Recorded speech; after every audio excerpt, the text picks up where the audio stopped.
Bonjour, bienvenue. Alors aujourd'hui, on va faire un site de comparaison avec lovable.dev. Donc on va déjà commencer en questionnant en fait. Alors moi j'aime bien utiliser ChatGPT et puis DeepSeek et Claude.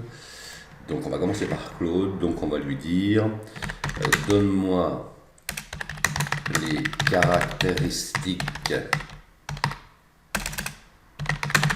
d'un site de comparaison. Voilà. Donc je vais ensuite appuyer sur Entrée. Je vais demander aussi à DeepSeek la même chose et aussi à ChatGPT. Et comme ça, je vais avoir trois idées différentes qui peuvent être très très bien pour le site de comparaison. On va faire un site de comparaison sur le no-code.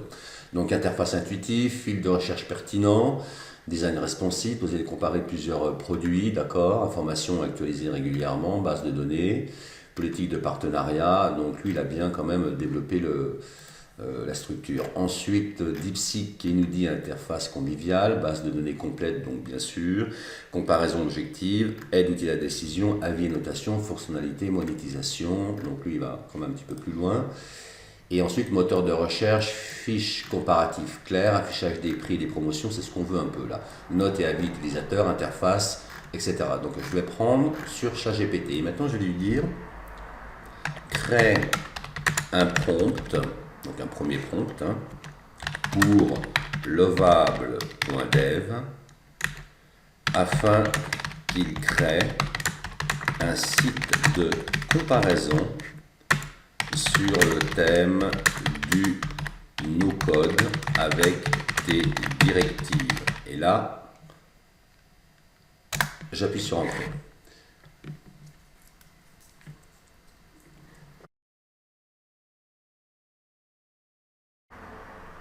Voilà, donc il me donne créer un site responsive, ensuite il me donne des points qui va être très très bien, donc page d'accueil, page de comparaison, tableau comparatif, on va voir ce que ça va donner. C'est assez excitant de voir qu'avec un seul prompt, on peut faire un site internet.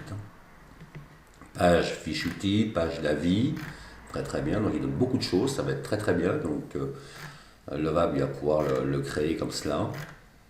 Et voilà, donc tu veux que je transforme, non, donc pas de problème, donc ce que je vais faire, je vais copier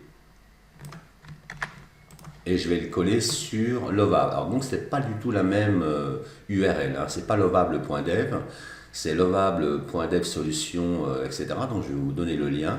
Donc générer en fait site d'affiliation ou site de comparaison. Et là je vais coller et je fais entrer. Et là maintenant il va chercher et il va nous faire le site de comparaison. Voilà. Donc à noter, je ne lui ai pas donné de site internet, je ne lui ai rien donné du tout, je lui ai simplement donné un prompt simple. Donc là voilà ce qu'il nous donne, mon fond bleu, bon, il n'y a pas trop de couleurs chaudes mais on ne lui a pas proposé. Comparer les meilleurs outils no-code pour créer vos projets sans coder, trouver l'outil, commencer la comparaison. Donc il va donner un nom avec un menu au-dessus. Souvent Lovable, de toute façon il donne des menus comme ça fixes qui restent quand on scrolle la page. Alors il n'a pas mis les images. Et là, il a marqué donc certains sites internet, Google, Webflow et Notion, et voir tous les outils. Donc quand je clique sur voir tous les outils, comparaison des outils no-code, là il nous donne le comparatif, la comparaison des sites, et ça c'est très très bien. Donc il nous met des catégories, une description, un prix, une note, un détail et le site internet pour aller voir le site internet. Donc on va aller voir le site internet par exemple, donc je vais cliquer dessus. On va voir ce qu'il me donne. Et là il va me donner le site de Notion, très très bien. Donc c'est parfait avec les étoiles. Il me donne ensuite, si je clique sur détail, il me donne tous les détails. Alors là, c'est un petit peu l'un sur l'autre. Là, c'est pas bon du tout et je me demande si c'est bien responsive en même temps. Donc à propos de Notion, donc ça, faut lui dire qu'il refasse cela. Comme il faut, par exemple, avec des onglets, et 3 onglets au-dessus, dès qu'on clique, il arrive ce qui a marqué dans l'onglet. Aller sur le site, il y a toujours un lien pour aller sur le site. Retour ici, très bien. Quand on regarde en fait toutes les pages, on n'a pas beaucoup de pages. 1, 2, 3, 4, 5. On va faire Tool. On va regarder cette page-là.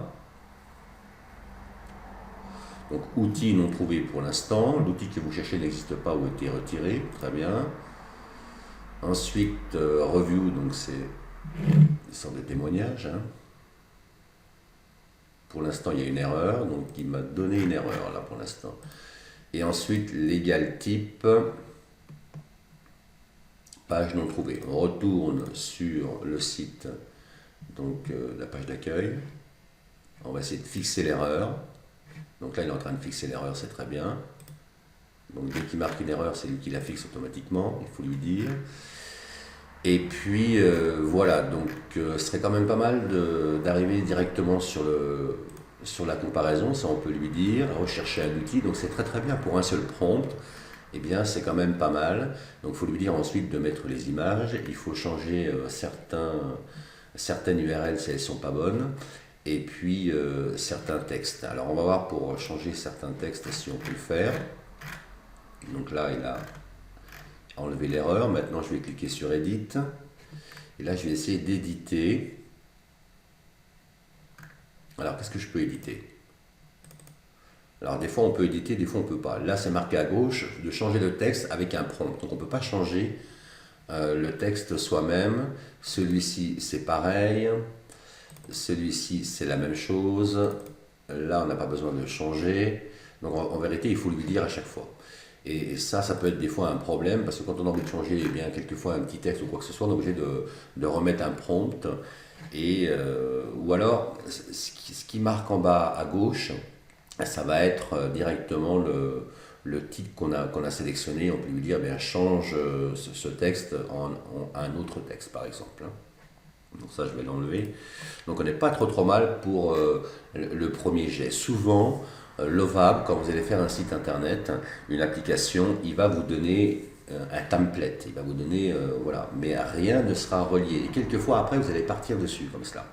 Et ensuite, au bout d'un moment, vous allez vous retrouver bloqué, parce que s'il y a des liens à faire avec plusieurs fonctions, eh bien, vous allez y passer beaucoup de prompts. Moi, le conseil que je vous donne, c'est au début, eh bien, de commencer déjà par la page connexion et puis déconnexion, et puis de connecter cela à Supabase. Et d'y aller étape par étape comme cela, sans penser au design, mais pensez plutôt à la structure du site, comment vous allez faire eh bien, pour pouvoir connecter les choses entre elles, et ne pas forcément lui demander tout de suite, parce qu'il nous donne souvent un template comme cela. Après c'est possible de connecter, mais pas tout quelquefois. Donc voilà, est-ce que vous avez déjà créé des sites de comparaison? Est-ce que vous voulez en créer un? Est-ce que pour vous c'est rentable? Est-ce que sur quel thème vous voulez créer un site de comparaison? Eh bien répondez en commentaire, et puis en même temps je vous donne le lien de Lovable, l'URL pour créer des sites de comparaison et des sites d'affiliation.